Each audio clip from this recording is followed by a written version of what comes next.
former police officers critically wounded in the line of duty have their lifetime pensions cut in half and are being forced to pay back hundreds of thousands of dollars. Meg Gatto reports on a contentious meeting this morning between the pension board and the injured officers in this Fox 8 investigation. You're looking at these things as numbers. You're looking at things as a value. You have forgotten that we are people.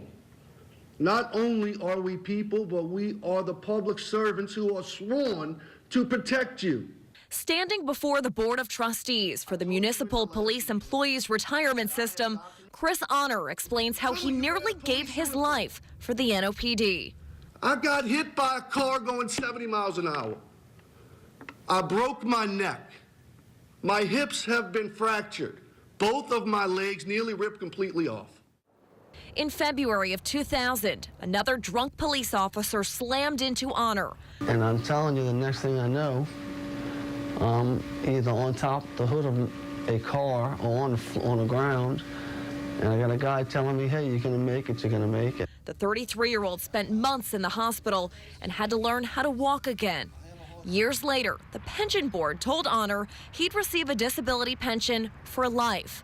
But in March, the board rescinded that decision, voting instead to give Honor 40% of his pension and requiring him to pay back over $200,000 in money he's already received. Are you kidding me? You guys represent me. Honor showed up at Wednesday's meeting, pleading his case. My family is impacted by this. Honor isn't the only former officer affected. Others received the same life-changing news from the board. You guys took the 11 or so of the most severely injured in the state of Louisiana, and you took out the sickles, and you whacked the heads off of over half of them. We're not talking about whether someone's entitled to disability or not. It is the 100% benefit, and whether the accident occurred on or after July 1st, 2003. In 2003, the law pertaining to disability pensions was rewritten. It states if someone loses the loss of a limb after July 1st, 2003, they're eligible for a full pension. But before that date is another story. Honor contends although he didn't lose a limb, he can't perform the functions of a police officer. Confusion about the law and Honor's fate was evident at Wednesday's meeting.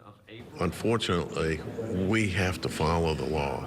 And in following the law, sometimes it doesn't include deserving people.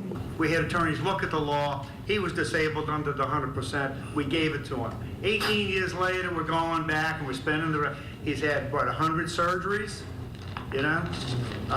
Like I said in the very beginning when all this stuff started with Joey Norman, you know, these are the kinds of cases you leave them alone. You leave those guys alone, for Christ's sake. One thing most board members agree on, the law should be changed yet again. It's a situation where we have to take a look at changing the law in order to help those folks as far as get the benefits that they deserve. For Chris Honor, until the law is changed, he's stuck, only receiving a fraction of the pension he spent years paying into. Here is my uniform jacket, covered in the blood that I sacrificed. And sacrificed his body to earn. Today, the Board of Trustees told Chris Honor they'd work with him on the over $200,000 they say he owes in overpayments. But Honor tells us he feels deflated, that for the foreseeable future, there's little hope he'll receive his full pension. Back to you. All right, after a state board slashed pensions for injured officers, a state senator says he wants changes made to the law. Meg Gatto has this follow-up Fox 8 investigation. Senator Troy Carter calls the whole thing disturbing. The last thing you should worry about is how are you going to care for your family.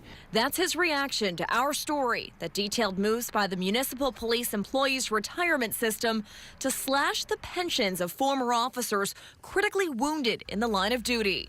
What my staff understand is making overtures to try and figure out what exactly we can do versus what they can do. Amendments 1 and 2 correct an error. But if a legislative remedy is needed, then we can kind of run those traps simultaneously with hopes of getting some resolve.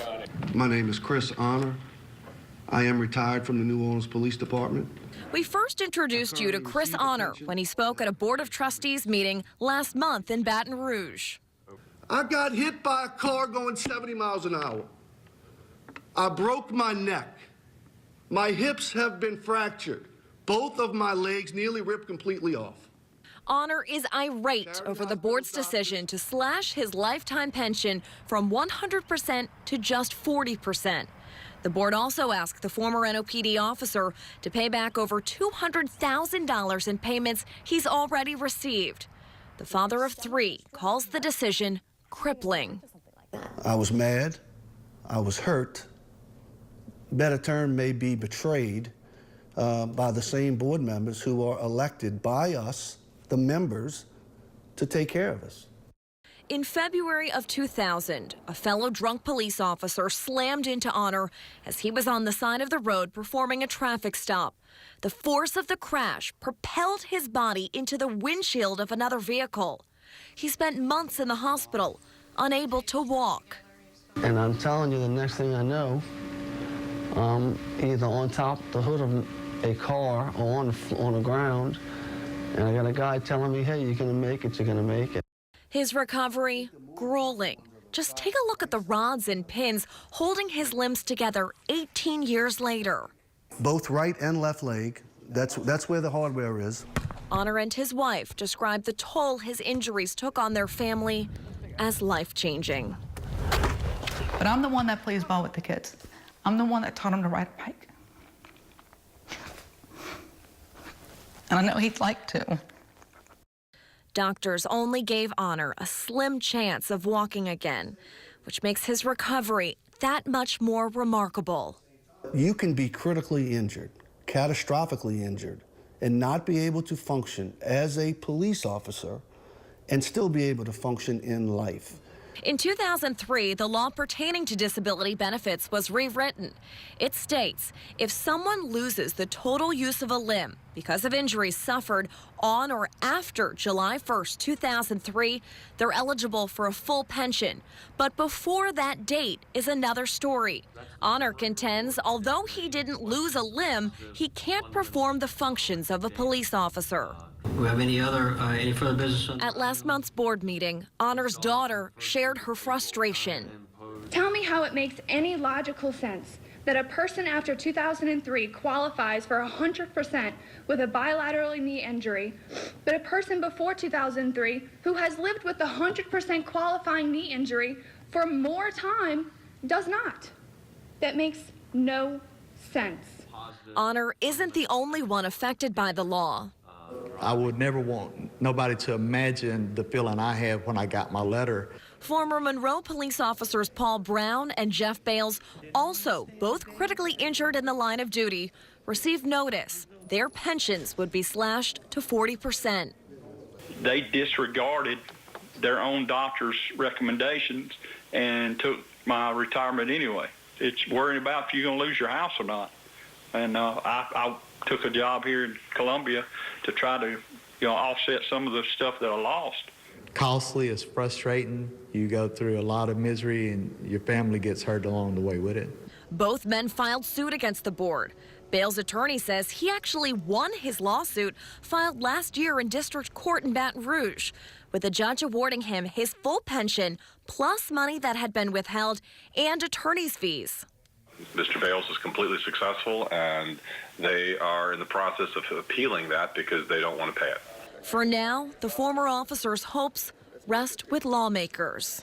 And lay that motion on the table without objections. The legislature needs to get a hold of this and make this right. So clearly that law needs to be relooked at, needs to be tweaked, and I'm more than happy to be a part of that solution. Senator Carter thinks the officers affected should be grandfathered in if a new law takes effect. That certainly would make sense, that you would protect the people that are in, but I think not only the ones that are grandfathered, I think it makes good sense prospectively going forward that we take care of all of our peace officers. Because as he explained, people who put their lives on the line every day for citizens deserve to be taken care of when they suffer life-changing injuries. Senator Carter says at this point in the legislative session, there's no current bill that could be amended. So he's likely going to be introducing new legislation concerning disability benefits next March. He also says he's working with the pension board to see if there's anything the board can do on its end to remedy the situation before the legislature gets involved. State law gets changed, and a former injured police officer will now receive his full pension after our Fox 8 investigations. Our stories raise questions about disability benefits for officers injured on the job. Meg Gatto has this follow-up report. Former NOPD officer Kevin Thomas will once again receive a full disability pension, thanks to legislators changing a confusing law that we brought to their attention. When the story was done on there were legislators who made inquiries of what is the case. I think that the law as written had some unintended consequences that even the pension board didn't consider. Shot in the head the day after Hurricane Katrina, Thomas still has bullet fragments lodged in his brain 13 years later. He suffered a permanent brain injury from being shot in the head with a .45 caliber handgun. Despite his devastating injury, the Municipal Police Employees Retirement System sent Thomas a letter earlier this year informing him his pension would be slashed to 40%, and he would be responsible for paying back hundreds of thousands of dollars he already received. When we asked questions about Thomas and other officers affected by the changes, the pension board blamed the law and pointed fingers at a previous board they said erroneously awarded full pensions. Unfortunately, we have to follow the law. And in following the law, sometimes it doesn't include deserving people. After our stories first aired, lawmakers stepped in. Take a look at this amendment Governor Edwards signed into law May 20th. It now states someone who suffers permanent damage to the brain or spinal cord or loses the use of a limb as a result of injuries sustained on or after July 1st, 2003 will receive 100% pension. This helps Kevin Thomas. And he deserves what he's getting because of what he's been through and what he continues to go through. But the change doesn't help all of the former officers whose pensions were slashed. Chris Honor, whose issue with the pension board we first told you about in April, feels railroaded by a system he thought was meant to protect him. Honor was hit by another drunk police officer back in 2000 and was initially given a 100% pension. I have all of the documentation that shows I did everything that you guys, your predecessors, asked me to do. I didn't do anything wrong. I followed everything to the T. Honor is now considering settling with the board to put this issue to bed. The deal would have him accept a reduction in pension payments down to 40%, and in return, he won't have to pay back the $200,000 the board says he owes. For Kevin Thomas, the fight is over. His attorney says he's glad the board and state lawmakers realized this was a glaring problem that desperately needed to be fixed. Meg Gatto, Fox 8 News. The new provision of the disability law goes into effect June 30th.